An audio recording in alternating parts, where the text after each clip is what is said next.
Very good morning, everyone. Namaskar. Welcome to my channel, Pharmacology Made Easy.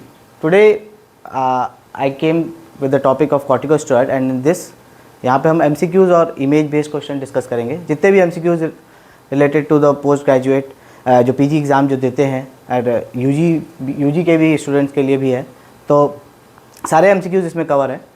और this topic steroid का covered है. Steroid इनको हम दो पार्ट में मैंने डिवाइड किया है. एक इनको कहा है कि जो इजी MCQs हैं, चैलेंजिंग MCQs हैं, एक जो थोड़े से डिफ़िकल्ट हैं, और एक इजी MCQs हैं. तो दो पार्ट में मैंने डिवाइड किया है, चैलेंजिंग एंड इजी पार्ट. तो देखते हैं डिफ़िकल्ट MCQs जो हैं, जो जैसे INI CET में आते हैं या एम्स बेस्ड क्वेश्चन जो आते हैं या PGI वाले, तो वो वाले हैं, और बाकी सिंपल MCQs भी हैं. तो starting with this first MCQ ये थोड़ा चैलेंजिंग MCQs में है. CRH preparation that is used in the testing of HPA axis. तो चार ऑप्शन है: गोनाडोरेलिन, कॉर्टिकोरेलिन, गैनिरेलिक्स एंड सेटोरेलिक्स. तो इसमें से CRH is corticotropin releasing hormone. इसमें जो राइट ऑप्शन है वो कॉर्टिकोरेलिन है. कॉर्टिकोट्रोपिन रिलीजिंग हार्मोन है, तो उससे भी आप इसमें देख सकते हैं कॉर्टिको करके एक ही ऑप्शन है, तो कॉर्टिकोरेलिन. बट इसका प्रॉपर एक्सप्लेनेशन देखेंगे. HPA एक्सिस क्या होता है? HPA axis this hypothalamus pituitary adrenal axis. Hypothalamus से पिट्यूटरी की तरफ एंड पिट्यूटरी से एडिनल जो सुप्राएडिनल ग्लैंड है, जो कि सिक्रीट करता है कॉर्टिसोल. तो जब ये more of the cortisol is there, तो नेगेटिव फीडबैक इनहिबिशन होता है. तो हाइपोथैलेमस से रिलीज होता है CRH, जिसकी क्वेश्चन में बात हुई थी CRH, corticotropin releasing hormone. And इससे एंटीरियर पिट्यूटरी से रिलीज होता है एडिनोकॉर्टिकोट्रोपिन हार्मोन, ACTH. इनका हमारे पास इनके इसी की तरह मिमिक करती हुई ड्रग है, जैसे कॉर्टिकोट्रोपिन रिलीजिंग हार्मोन की ड्रग है, ACTH की ड्रग है, वही उसी को क्वेश्चन के फॉर्म में पूछा गया है. तो देखते हैं ACTH. अगर नेक्स्ट क्वेश्चन जैसे अगर आ गया व्हाट इज कोसिनट्रोपिन करके आ गया, ACTH रिलीजिंग हार्मोन ऐसे आ गया, तो ACTH का प्रिपरेशन जो है वो कोसिनट्रोपिन है, वो ये भी अवेलेबल है. तो ACTH का प्रिपरेशन भी याद कर लीजिए, हो सकता है ये भी क्वेश्चन आ जाए. दूसरा CRH का प्रिपरेशन एक ओवाइन CRH होता है और एक ह्यूमन CRH होता है. तो जो इस क्वेश्चन में जो बात हो रही थी वो ओवाइन CRH की बात हो रही थी, कॉर्टिकोरेलिन. तो ओवाइन CRH इज द कॉर्टिकोरेलिन, वही कॉर्टिकोरेलिन. और कॉर्टिकोरेलिन इटसेल्फ एक ड्रग है जो कि अवेलेबल है, अब नॉट इन इंडिया. तो ये क्वेश्चन आपसे पूछा गया कि नॉट डायरेक्टली ओवाइन CRH और कॉर्टिकोरेलिन पूछ रहे थे. तो corticorelin is the corticotropin releasing hormone only. ठीक है. तो they increase the pituitary ACTH production. CRH act on the anterior pituitary, increase the ACTH production, where ectopic ACTH production is not. तो corticorelin क्यों इंपॉर्टेंट है? क्योंकि कॉर्टिकोरेलिन जो है, अगर HPA एक्सिस वाला जो है ACTH है, उसको प्रोडक्शन को बढ़ाएगा. अगर नॉन एक्टोपिक ACTH प्रोडक्शन है, उसको नहीं बढ़ाएगा. तो ये डिस्टिंग्विश हो जाता है because of this drug. It is due to the hypothalamo pituitary adrenal axis, कि अपार्ट फ्रॉम दिस कुछ है. ओके. तो अदर ऑप्शंस में गोनाडोरेलिन था एक ऑप्शन. गोनाडोरेलिन एक GnRH का एगोनिस्ट होता है, तो वो FSH और LH को स्टिमुलेट करता है. और एक ऑप्शन और था गैनिरेलिक्स एंड सिटोरेलिक्स. गैनिरेलिक्स और सिटोरेलिक्स, जैसे गोनाडोरेलिन है वो एगोनिस्ट है, ये एंटागोनिस्ट है. GnRH का एंटागोनिस्ट है गैनिरेलिक्स और सिटोरेलिक्स. तो ये this is used in the IVF. How it is used in the IVF? It prevent the premature LH surge. Premature LH surge नहीं होगा तो जिस टाइम पे LH सर्ज चाहिए उस टाइम पे LH सर्ज करके ओव्यूलेशन करा के फिर उसको फर्टिलाइजेशन कराया जाता है. So this is the other two option, gonadorelis और सेटोरेलिस. Coming to the next question, कोसिनट्रोपिन आ गया. जैसे कोसिनट्रोपिन, मैं आई टोल्ड यू कि CRH कॉर्टिकोरेलिन था और ACTH वाला कोसिनट्रोपिन था. तो इसका correct option will be the ACTH. Okay.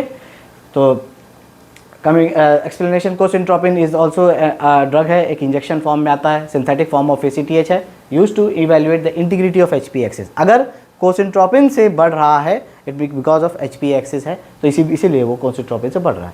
तो this line is written in the Goodman-Gillman.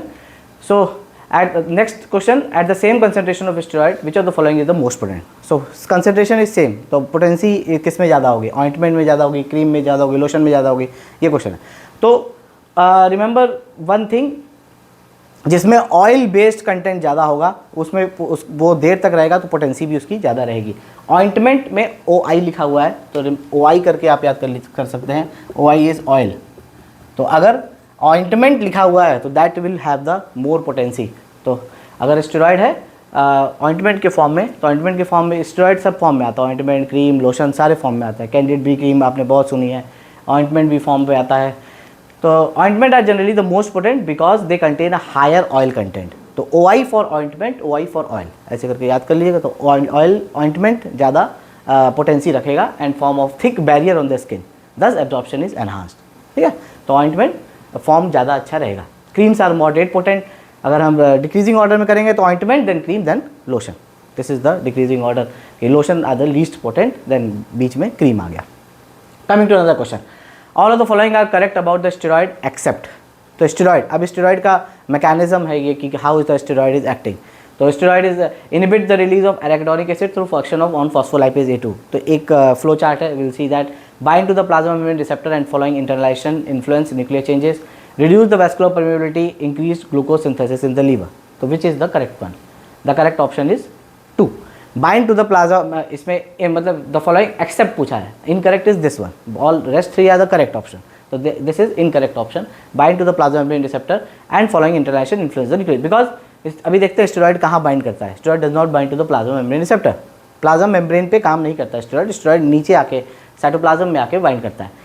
ये देखिए स्टेरॉइड आया, steroid crosses the plasma membrane, plasma membrane पे बाइंड नहीं किया, प्लाज्मा मेम्ब्रेन को क्रॉस करके ये इनएक्टिव रिसेप्टर है, ये स्टेरॉइड का रिसेप्टर यहाँ पड़ा हुआ, कहाँ पड़ा है, साइटोप्लाज्म में पड़ा है। स्टेरॉइड का receptor is present in the cytoplasm.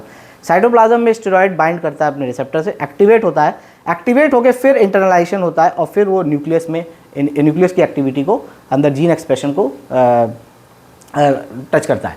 तो steroid bind to the cytoplasmic receptor, not the this plasma membrane. Plasma membrane के रिसेप्टर पे, प्लाज्मा मेम्ब्रेन पे जो रिसेप्टर है वहाँ पे स्टेरॉइड बाइंड नहीं करता, स्टेरॉइड बाइंड करता है साइटोप्लाज्म में। ऑप्शन में ये था ना, ऑप्शन में ये था plasma membrane receptor, no it does not bind on to plasma membrane receptor. ठीक है, इंटरनलाइजेशन करेगा, फॉलोइंग इंटरनलाइजेशन होने के बाद it will cause the nuclear changes in the nucleus only, but the receptor is present in the cytoplasm, not on the plasma membrane. ठीक है, the second option was this कि steroid inhibit the phospholipase, phospholipase A2 को inhibit करता है in the initial step. ये जो synthesis हो रही थी इनिशियल स्टेप में ही फॉस्फोलाइपेज को इनहिबिट करता है, मेम्ब्रेन लिपिड से एराकिडोनिक एसिड नहीं बनता है। तो this option is also right. And the third option was vascular permeability को तो स्टेरॉइड रिड्यूस करता है और ग्लूकोज की सिंथेसिस को इंक्रीज करता है, क्योंकि स्टेरॉइड हाइपरग्लाइसीमिया करता है, कैटाबॉलिक हार्मोन है, ग्लूकोज की चीज़ों को बढ़ाता है। करेक्ट। तो done with this MCQ, now come to this MCQ। osteonecrosis of the following is most commonly seen with the glucocorticoid therapy। osteonecrosis किस जगह की osteonecrosis सबसे ज़्यादा होती है glucocorticoid therapy? जहाँ पे भी प्रेशर बर्डन ज़्यादा होगा वहाँ की osteonecrosis ज़्यादा होगी। सबसे ज़्यादा प्रेशर बर्डन आप देखोगे तो लेग्स में होगा, फीमर पे और फीमोरल के हेड पे, फीमोरल के हेड पे बर्डन ज़्यादा होगा, इसीलिए ऑस्टियोनेक्रोसिस भी वहाँ पे जल्दी होगी। तो osteonecrosis also known as avascular necrosis. ये देखिए, हो सकता है इमेज बेस्ड क्वेश्चन आ जाए, इमेज बेस्ड क्वेश्चन देके बताएं। Also necrosis also known as avascular necrosis और एस्पेक्टिक नेक्रोसिस, क्योंकि ब्लड वेसल्स का सप्लाई नहीं हो पा रहा है, associated with the long term glucocorticoid therapy. Mostly they affect the weight bearing joint hip femoral का जो जॉइंट है, but can also occur in the shoulder knees, can also occur but mostly weight bearing joint पे। तो femoral head पे सबसे ज़्यादा osteonecrosis पाई जाती है, बिकॉज अगर ग्लूकोकॉर्टिकॉइड की वजह से ऑस्टियोनेक्रोसिस हो रही है तो दिस अकर बिकॉज ऑफ, क्यों होता है, क्योंकि ब्लड वेसल्स में लिपिड का डिपोजिशन हो जाता है। ब्लड की वेसल्स में जब लॉन्ग टर्म ग्लूकोकॉर्टिकॉइड देते हैं तो लिपिड का डिपोजिशन हो जाता है ब्लड वेसल्स में। This is the reason for the osteonecrosis of this hip joint. Clear?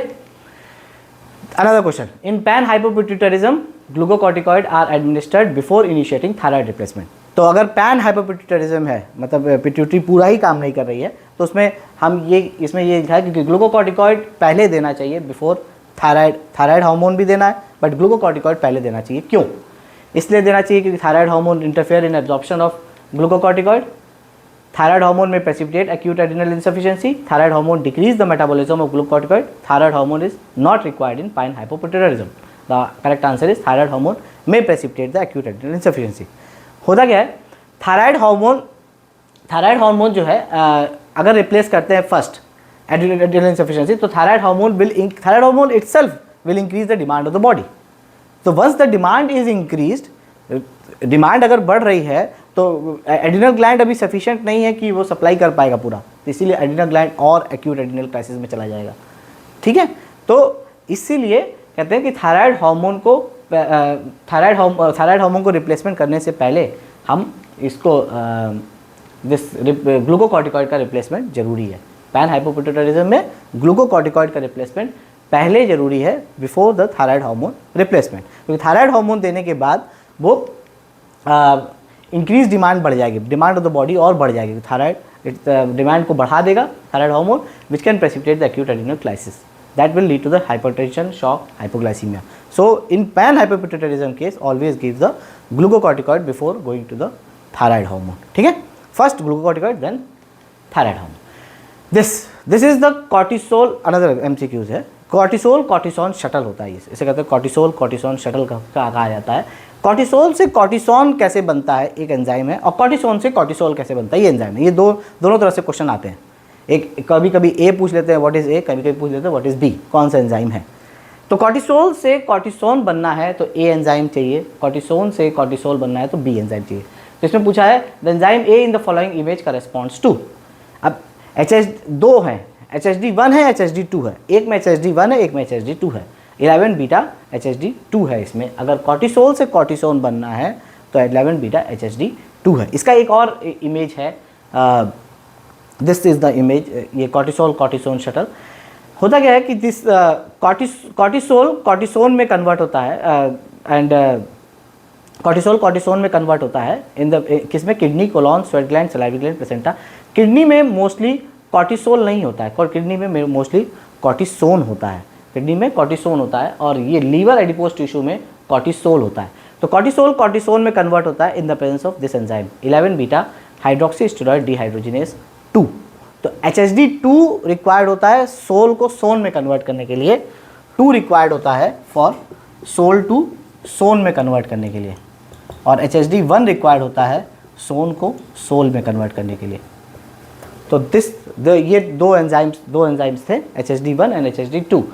तो cortisol is active and bind to both glucocorticoid receptor and mineralocorticoid receptor. Cortisone is inactive, cortisone inactive होता है, and this inactivation is important in distal nephron. Cortisone actually mineralocorticoid की activity kidney में ज़्यादा required होती है, क्योंकि वो water का डिटेंशन कराती है ना। तो अगर कॉर्टिसोल रहेगा तो ग्लूकोकॉर्टिकॉइड की एक्टिविटी ज़्यादा होगी, इसीलिए किडनी में कॉर्टिसोल से कॉर्टिसोन में कन्वर्ट हो जाता है, किडनी में मिनरलोकॉर्टिकॉइड की एक्टिविटी ज़्यादा होती है, इसलिए ऐसा होता है। This is cortisol cortisone shuttle उसे कहा जाता है। ठीक है, okay, coming to the another question. Long term steroid therapy can lead to suppression of hypothalamic pituitary adrenal axis. Long term अगर देंगे तो सप्रेशन होगा नेगेटिव फीडबैक से। It can be overcome by using alternate day therapy with a corticosteroid. Alternate day therapy इसीलिए हम कहते हैं कि अल्टरनेट डे थेरेपी देना चाहिए स्टेरॉइड की। अगर HP एक्सिस को सप्रेशन को या फिर स्टेरॉइड को कम डेज के लिए देंगे तो सप्रेशन नहीं होगा। Which are the following statement are unsuitable for in alternate day therapy for such purpose. Which are the following steroid are unsuitable, कौन सा स्टेरॉइड अनसुटेबल? तो जो लॉन्ग एक्टिंग स्टेरॉइड होगा, इनमें से जो लॉन्ग एक्टिंग स्टेरॉइड होगा, अगर उसको हम अल्टरनेट डेज भी देंगे तो भी प्लाज्मा कंसंट्रेशन तो बराबर बना रहेगा ना। प्लाज्मा लॉन्ग एक्टिंग स्टेरॉइड का अगर कोई स्टेरॉइड 24 आवर काम कर रहा है, 36 आवर काम कर रहा है, अल्टरनेट डे थेरेपी देंगे तो भी तो स्टेरॉइड का कंसंट्रेशन प्लाज्मा में बना रहेगा। तो दैट्स वाई वो तब भी HP एक्सिस सप्रेशन करेगा। इसीलिए ये क्वेश्चन पूछा है। ये क्वेश्चन बस ये जानना चाहता है कि do you know which is the long acting steroid और नॉट। तो दिस यहाँ पे क्लासिफिकेशन आता है, जो short acting, intermediate, long acting. तो इसमें एक लॉन्ग एक्टिंग स्टेरॉइड है जिसे जो है बीटामिथासोन, एक ही नहीं है, बीटा और डेक्सामिथासोन, 2 लॉन्ग एक्टिंग स्टेरॉइड है। तो ये एक चार्ट अभी हम दिखाते हैं, बीटा और dexa are the long acting steroid, and if they are used as alternate day therapy also the blood level will be sufficient to cause HP axis suppression. क्योंकि लॉन्ग एक्टिंग है, वो 24 to 36 our तक काम कर रहा है, तब भी वो HP एक्सिस सप्रेशन करेगा। क्लियर? सम सिंपल MCQs जो ज़्यादा डायरेक्ट MCQs हैं, ज़्यादा टफ नहीं है, जैसे all of the following are the which of the following is the prodrug. Prodrug पूछ रहा है कौन कौन सा है, prednisolone, prednisolone both 1 and 2, prednisone. तो दो स्टेरॉइड ऐसे हैं जो प्रोड्रग होते हैं, सिर्फ 2 स्टेरॉइड हैं जो प्रोड्रग हैं। एक प्रेडनिसोन होता है और एक होता है कॉर्टिसोन। प्रेडनिसोन और कॉर्टिसोन। प्रेडनिसोन प्रेडनिसोलोन में कन्वर्ट होता है, कॉर्टिसोन हाइड्रोकॉर्टिसोन में कन्वर्ट हो जाता है। तो ओनली 2 स्टेरॉइड, तो ये कहते हैं कि 2 स्टेरॉइड्स आर प्रोड्रग। हम अगर पूरे स्टेरॉइड की बात करें तो 2 ही स्टेरॉइड है जो कि प्रोड्रग है। One is the prednisone and one is the cortisone, ठीक है। One is the prednisone and one is the cortisone. Prednisone और कॉर्टिसोन ये 2 प्रोड्रग हैं जो कि मेटाबोलाइज होते हैं into prednisolone and hydrocortisone respectively. Clear? One more question, which of the following is long acting corticoid? Long acting corticoid, अब इसमें classification हम पढ़ेंगे कि लॉन्ग एक्टिंग कौन कौन से हैं। डेक्सा और बीटा 2 लॉन्ग एक्टिंग है, तो इसमें बोथ 1 and 2 ऑप्शन आ जाएगा। तो this is clear. Dexa and beta are the long acting glucocorticoid with the plasma half life of more than 36 hours. See, यही बहुत बोल रहा था कि इनकी हाफ लाइफ इतनी ज़्यादा होती है कि प्लाज्मा में अगर अल्टरनेट डे थेरेपी भी देंगे तो भी प्लाज्मा कंसंट्रेशन में ये रहेंगे। And both of them can also cross the placenta also. So अगर क्वेश्चन आ जाए कि कौन सा स्टेरॉइड प्रेगनेंसी में यूज़ करना है, दिस इज द स्टेरॉइड जो कि यूज होता है प्रेगनेंसी में, डेक्सा एंड बीटा, क्योंकि ये क्रॉस कर सकते हैं प्लेसेंटा को, ठीक है। एक्सप्लेनेशन से कई सारे क्वेश्चंस और सॉल्व हो जाएंगे, तो एक्सप्लेनेशन बड़ा ध्यान से उसको सुनिएगा, देखिएगा। Corticosteroid causes all except. Corticosteroid एक कैटाबॉलिक हार्मोन होता है। कैटाबॉलिक हार्मोन की टेंडेंसी ये होती है कि चीज़ों को तोड़ता है वो, तो जब तोड़ता है तो मसल्स की हाइपरट्रॉफी तो कभी नहीं हो सकती। Corticosteroid is a catabolic hormone, not anabolic hormone. तो जब कैटाबॉलिक तोड़ने का काम करेगा तो मसल्स की हाइपरट्रॉफी नहीं होगी, मसल्स और थिन हो जाएंगे। तो इसका आंसर है मसल्स की हाइपरट्रॉफी, ठीक है, मस्कुलर हाइपरट्रॉफी। तो this is the explanation for this. Glucocorticoid are catabolic in nature causing muscle wasting, steroid myopathy जिसे कहा जाता है, इसे स्टेरॉइड मायोपैथी भी कहा जाता है, नॉट द मसल हाइपरट्रॉफी। तो हाइपरट्रॉफी नहीं करेगा, कम करेगा। Causes the breakdown of protein in the muscle to produce glucose. And corticosteroid hyperglycemia करता है, तभी हम कहते हैं कि डायबिटिक पेशेंट्स अगर है तो उसमें स्टेरॉइड ध्यान से देना होता है, क्योंकि और वो हाइपरग्लाइसीमिया करता है। Symptom include muscle atrophy, weakness and loss of muscle mass, not the increase in muscle mass, it is the loss of muscle mass. Done. Another MCQ, which of the following is the side effect of steroid due to its mineralocorticoid? अभी पहले भी discuss यही कर रहे थे कि glucocorticoid और mineralocorticoid की एक्टिविटी कहाँ ज़्यादा इंपॉर्टेंट है? किडनी में ज़्यादा इंपॉर्टेंट थी। मिनरलोकॉर्टिकॉइड किडनी में क्या करता था? वाटर, सोडियम का रिटेंशन करा रहता था। तो मिनरलोकॉर्टिकॉइड वाटर और सोडियम का रिटेंशन होगा तो क्या होगा? हाइपरटेंशन होगा। तो मिनरलोकॉर्टिकॉइड से हाइपरटेंशन होता है, इसीलिए। और बाकी सब ये सारी चीज़ें हैं, osteoporosis, osteonecrosis, skin stripe, moon face, ये सब ग्लूकोकॉर्टिकॉइड के एडवर्स इफेक्ट है, ठीक है। मिनरलोकॉर्टिकॉइड एक्ट्स ऑन किडनी, इसीलिए सोडियम और वाटर का रिटेंशन कराएगा। तो हाइपरटेंशन इसका correct answer, the correct answer of this is hypertension. Next, mineralocorticoid have salt retaining property. Explanation देख लेते हैं थोड़ा सा। Act on distal tubule and collecting duct of the kidney, sodium का रीअब्जॉर्प्शन कराता है एंड यूरिनरी एक्सक्रीशन ऑफ, ये भी क्वेश्चन आया हुआ है, तो प्लीज सी दिस ऑल्सो, क्योंकि पूछा गया है मिनरलोकॉर्टिकॉइड का क्या एक्शन है। सोडियम का रीअब्जॉर्प्शन कराना है और पोटेशियम और H+ आयन को एक्सक्रीट कराना है। H+ आयन अगर यूरिन से लॉस होगा तो मेटाबॉलिक अल्कलॉसिस होगी। ये क्वेश्चन भी आया हुआ है। सिंपल क्वेश्चन हैं, अगर क्लियर है भाई, सोडियम का रीअब्जॉर्प्शन एंड K+H+ आयन का एक्सक्रीशन। H+ आयन का एक्सक्रीशन हो गया, एसिड चीज़ें कम हो गई तो मेटाबॉलिक अल्कलॉसिस हो जाएगा, ठीक है। तो hypokalaemia and metabolic alkalosis is a side effect of mineralocorticoid. And glucocorticoid catabolic in nature है, तो कार्बोहाइड्रेट का ब्रेकडाउन किया। हाइपरग्लाइसीमिया, तभी कह रहे हैं कि glucocorticoid have to be given with caution when there is a diabetic patient, in diabetic patient. Breakdown of protein का भी ब्रेकडाउन किया, कैटाबॉलिक है, प्रोटीन का भी ब्रेकडाउन किया। Inhibit the absorption of calcium, osteoporosis किया। तो ये सारा ग्लूकोकॉर्टिकॉइड का एडवर्स इफेक्ट है। मिनरलोकॉर्टिकॉइड का एडवर्स इफेक्ट क्या है? हाइपरटेंशन, सोडियम और वाटर का रिटेंशन, हाइपरटेंशन, बाकी सब ग्लूकोकॉर्टिकॉइड का एडवर्स इफेक्ट है। Next question, glucocorticoid induced osteoporosis is due to the following action except. अब ग्लूकोकॉर्टिकॉइड से ऑस्टियोपोरोसिस होने का क्या कारण? ऑस्टियोपोरोसिस होता तभी है, ऑस्टियोब्लास्ट और ऑस्टियोक्लास्ट 2 सेल्स हैं।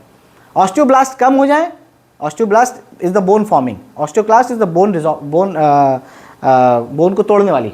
तो ऑस्टियोब्लास्ट अगर या तो ज़्यादा हो, ऑस्टियोब्लास्ट कम हो जाए या ऑस्टियोक्लास्ट ज़्यादा हो जाए, इसमें लिखा है inhibition of action of osteoclast, तो ये तो ऑप्शन नहीं हो सकता, क्योंकि ऑस्टियोपोरोसिस तभी होगी जब ऑस्टियोक्लास्ट ज़्यादा होगा, तो ऑस्टियोक्लास्ट की एक्टिविटी ज़्यादा होनी चाहिए थी।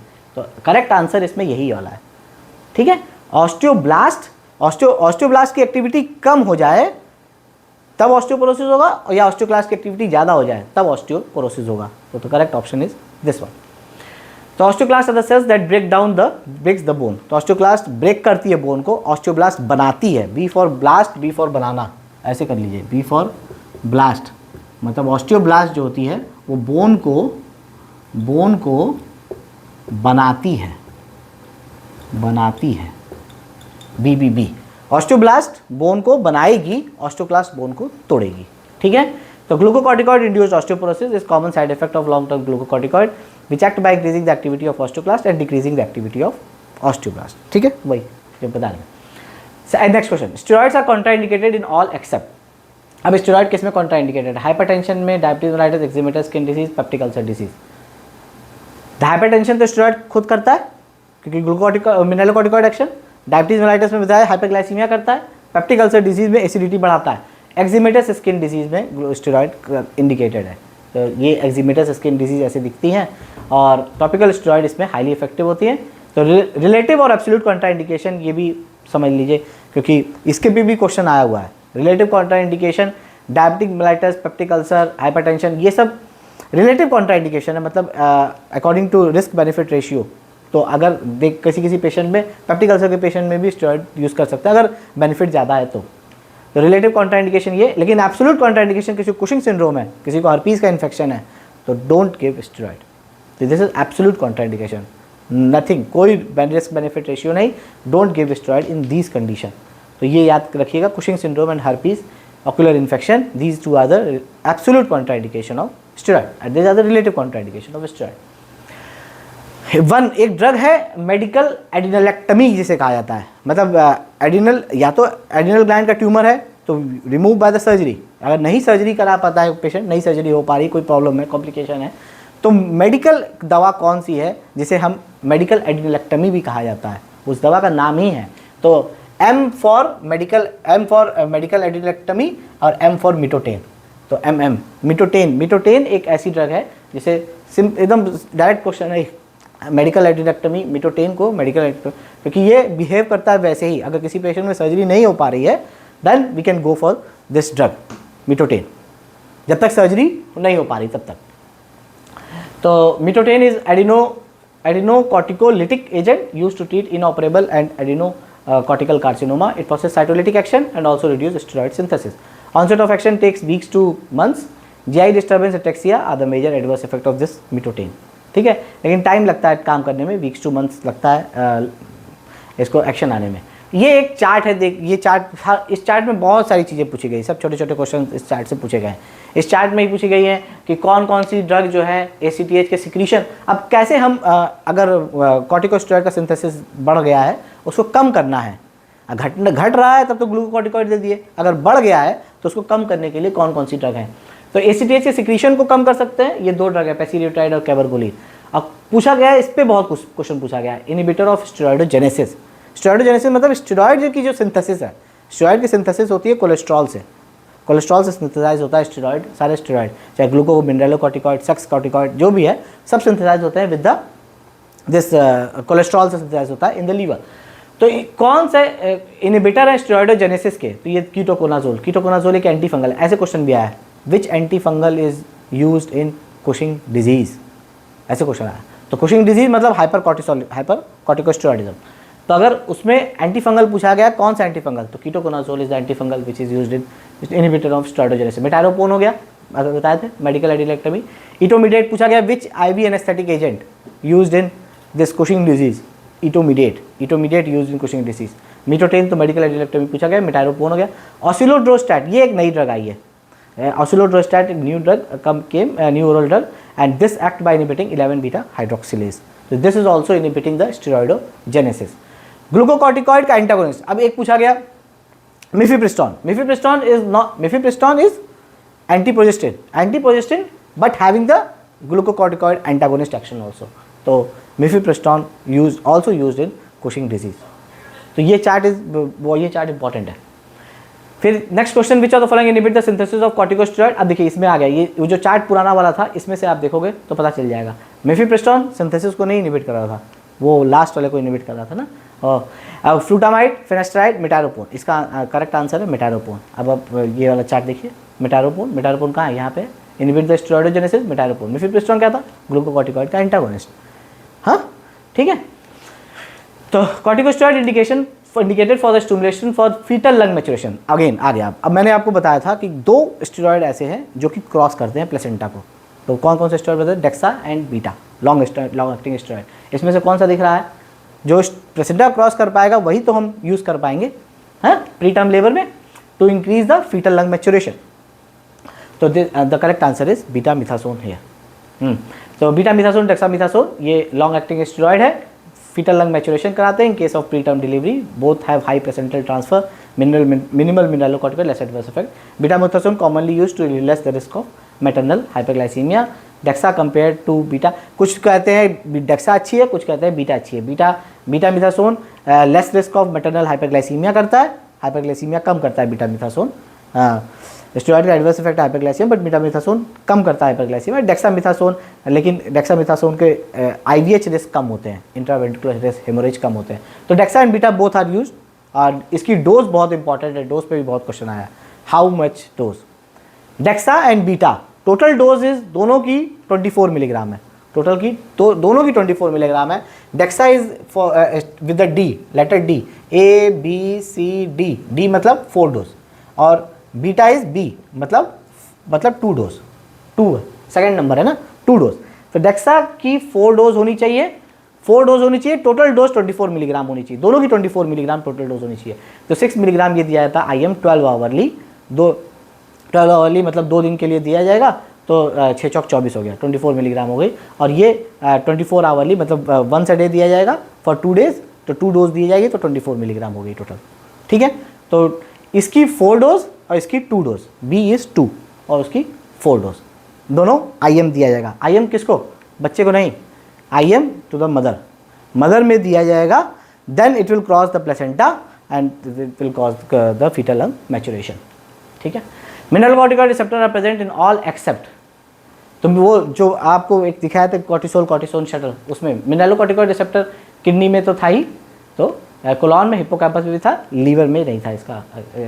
Mineralocorticoid receptors unlike glucocorticoid receptor have restricted expression, they expressed mainly in the kidney. तो कौन कौन, ये भी तो याद कर लीजिएगा कि मिनरलोकॉर्टिकॉइड रिसेप्टर कहाँ कहाँ होते हैं। मेनली किडनी में तो होता ही है, किडनी में क्यों होता है? सोडियम और वाटर का रिटेंशन कराना है, इसलिए किडनी में मिनरलोकॉर्टिकॉइड। बट लेकिन कोलॉन में भी, salivary gland, sweat gland and hippocampus, इसमें भी मिनरलोकॉर्टिकॉइड रिसेप्टर पाए जाते हैं। मोस्ट पोटेंट टॉपिकल कॉर्टिकोस्टेरॉइड, ठीक है, मोस्ट। अब पोटेंसी वाइज अगर हम स्टेरॉइड की बात करते हैं तो hydrocortisone among the corticosteroid, hydrocortisone most potent होता है। Hydrocortisone is the most potent. उसमें हाइड्रो और कॉर्टिसोन, हाइड्रोकॉर्टिसोन में देखिए क्या लिखा हुआ है, हाइड्रो एंड कॉर्टिसोन, मतलब ये कॉर्टिकोस्टेरॉइड एक्टिविटी भी होती है और इसकी वाटर रिटेनिंग एक्टिविटी भी होती है। इसके मतलब सॉल्ट, मतलब ये मिनरलोकॉर्टिकॉइड की तरह भी काम करता है, ग्लूकोकॉर्टिकॉइड भी की तरह भी काम करता है।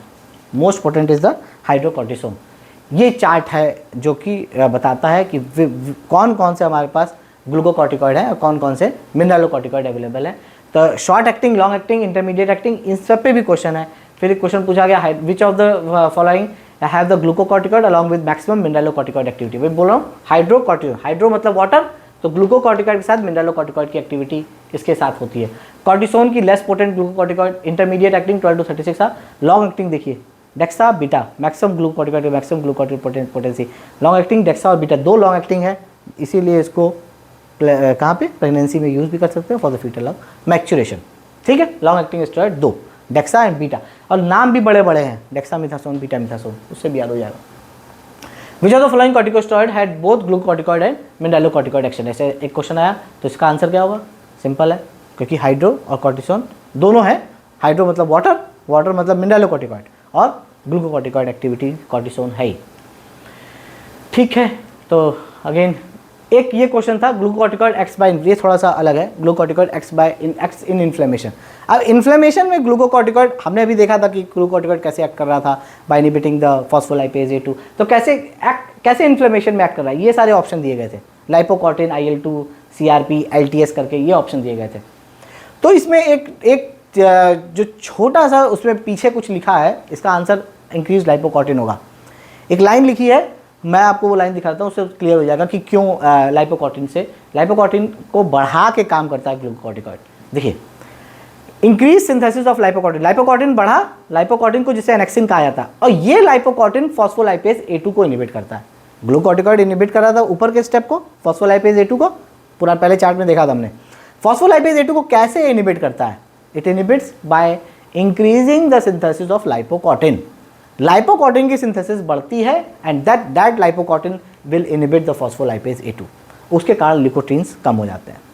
ठीक है, तो glucocorticoid also suppress the pro inflammatory cytokine, they do not increase the CRP। CRP कम नहीं करेगा, CRP इज एक्यूट फेस में बढ़ता है CRP।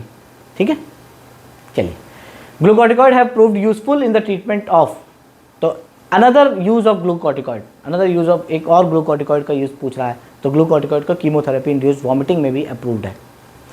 Dexamethasone are use in combination with other antiemetic, जब अदर एंटीएमेटिक ड्रग नहीं काम करती हैं तब ग्लूकोकॉर्टिकॉइड को भी यूज़ किया जाता है, एंटीएमेटिक की तरह काम करती है। They act by suppressing the release of inflammatory mediator and improving the effectiveness of other एंटीएमेटिक्स। One more, which of the following steroid is preferred for high dose intravenous corticosteroid pulse therapy? Intravenous corticosteroid pulse therapy तब देनी होती है जब acute condition में हमें चाहिए होता है स्टेरॉयड, तो उसे पल्स थेरेपी कहा गया है। इंट्राविनस कॉर्टिकोस्टेरॉइड कौन सा प्रेफर किया जाएगा इसमें से? तो मिथाइल प्रेडनिसोलोन इसका आंसर है। मिथाइल प्रेडनिसोलोन को पल्स थेरेपी में यूज़ किया जाता है। Pulse therapy high dose short duration, जो इमरजेंसी कंडीशन में यूज़ करना है, शॉर्ट ड्यूरेशन हाई डोज, वहाँ पे उसे पल्स थेरेपी कहा जाता है। Commonly use to treat the severe inflammatory और ऑटो इम्यून कंडीशन, तो मिथाइल प्रेडनिसोलोन उसमें यूज़ किया जाता है because it has potent anti inflammatory effect, favourable side effect profile and is available in IV form. तो मिथाइल प्रेडनिसोलोन IV फॉर्म में भी है, IV फॉर्म में है, इसीलिए इसको पल्स थेरेपी की तरह इसी को यूज़ करते हैं, मिथाइल प्रेडनिसोलोन को। ठीक है, तो याद कर लीजिएगा, पल्स थेरेपी अगर आता है क्वेश्चन तो मिथाइल प्रेडनिसोलोन है। ठीक, बस एक और क्वेश्चन क्या है, patient Dharampal has been diagnosed to have bronchial asthma and is maintained on oral prednisolone and inhaled salbutamol as required. The patient developed chest infection. तो अगर इन्फेक्शन हो गया है और तो स्टेरॉयड दें कि रोक दें, पूछा है। Stop prednisolone, reduce prednisolone, no change और increase in prednisolone, substitute prednisolone with inhaled drug. तो करेक्ट ऑप्शन का आंसर इज नो चेंज और increase in prednisolone dose. Prednisolone dose की बंद नहीं करनी है, इसको हम बढ़ा सकते हैं लेकिन बंद नहीं करना है प्रेडनिसोलोन को। वाई? स्टॉपिंग और reducing the prednisolone dose could lead to worsening of asthma, क्योंकि प्रेडनिसोलोन इटसेल्फ एंटी इन्फ्लेमेटरी है, एस्थमा भी इन्फ्लेमेटरी कंडीशन है, तो ये इसलिए प्रेडनिसोलोन देंगे तो आप इसको बेनिफिट ही होगा ड्यू टू एडिनल, और दूसरा एक कारण ये है इन्फ्लेमेटरी रेस्पॉन्स एंड दूसरा ये है due to adrenal insufficiency crisis. अगर आप प्रेडनिसोलोन नहीं दोगे तो एडिनल क्राइसिस में भी जाएगा, तो और वर्सनिंग ऑफ एस्थमा होगा, ठीक है, और ब्रोंकोकॉन्स्ट्रिक्शन होगा। तो इसलिए don't stop the prednisolone, prednisolone को कंटिन्यू करना है या फिर डोज को बढ़ा देना है, और डोज को बढ़ाओगे तो एंटी इन्फ्लेमेटरी रेस्पॉन्स भी तो मिलेगा। Asthma is a condition of inflammation, तो इन्फ्लेमेटरी रेस्पॉन्स कम हो जाएगा, एंटी इन्फ्लेमेटरी चीज़ें मिलेंगी, तो स्टेरॉयड की डोज को बढ़ाना घटाना नहीं है, बंद नहीं करना है, बढ़ाना है या तो फिर वैसे ही चलने देना है। Which are the following are contraindication of glucocorticoid except, तो ये तो सिंपल है मेरे ख्याल से। ग्लूकोकॉर्टिकॉइड ब्रोंकियल अस्थमा में देते हैं, ग्लूकोकॉर्टिकॉइड ब्रोंकियल अस्थमा में देते हैं, स्टेरॉयड अस्थमा में दिया जाता है, तो ये एक्सेप्ट यही वाला आंसर होगा। स्टेरॉयड तो दिया जाता है, कॉन्ट्राइंडिकेटेड थोड़ी ना। Peptic ulcer, diabetes mellitus, epilepsy में कॉन्ट्राइंडिकेटेड है, लेकिन very relative contraindication, not the absolute. Bronchial asthma में यूज़ किया जाता है, ये याद देखिए, ये आता है ब्यूडी कार्ड के नाम से आता है, जिसमें ब्यूडिसोनाइड इज अ स्टेरॉयड, तो कॉन्ट्राइंडिकेशन ये सारे steroid contraindication, peptic ulcer, diabetes, tuberculosis, mainly ileocaecal TB, क्योंकि आंतें फटने का डर रहता है, tuberculosis, ileocaecal TB, pregnancy, hypertension, osteoporosis, epilepsy, CHF। तो Budecort is a inhaled steroid जो कि यहाँ पे अस्थमा में हम यूज़ करते हैं। तो अस्थमा में स्टेरॉयड और साल्बुटामॉल तो यूज़ होता ही है, बीटा-2 एगोनिस्ट। ठीक, systemic steroid can cause all of the following except hypertension, glaucoma, cataract, osteoporosis. तो करेक्ट आंसर इज ग्लाउकोमा। तो ग्लाउकोमा आई के अंदर, मतलब ग्लाउकोमा एक होता है कैटरैक्ट, एक होता है ग्लाउकोमा। कैटरैक्ट लेंस की डिजीज़ है, तो टॉपिकल अगर एप्लीकेशन होगा तो कैटरैक्ट होगा, और सिस्टमिक अगर स्टेरॉयड का एडमिनिस्ट्रेशन होगा तो ग्लाउकोमा होगा। तो दोनों आई की disease, both eye disease, glaucoma and cataract, दोनों स्टेरॉयड की वजह से होता है, एडवर्स इफेक्ट है। तो इसमें अगर सिस्टमिक स्टेरॉयड अगर हम देते हैं, can cause all of the following except glaucoma caused by topical steroid and cataract by systemic steroid. Thank you.